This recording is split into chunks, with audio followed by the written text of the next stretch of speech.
Bona nit, buenas noches, amigos y amigas de la Shabaka Árabe Socialista.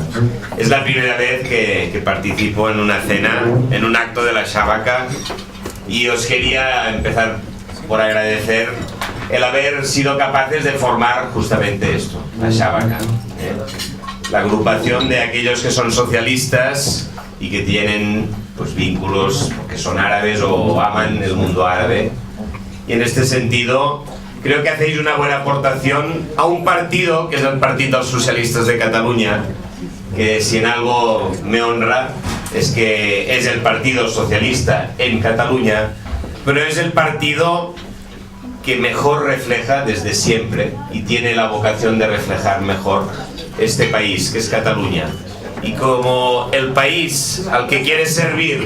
es diverso y es plural, el PSC siempre ha tenido la vocación de ser un partido plural y diverso, en la que todo el mundo tiene cabida, porque aspiramos a construir un país, también una ciudad de Barcelona, en la que todo el mundo tiene cabida. कल की बस एक खिदमत के लिए रस्म दुनिया ही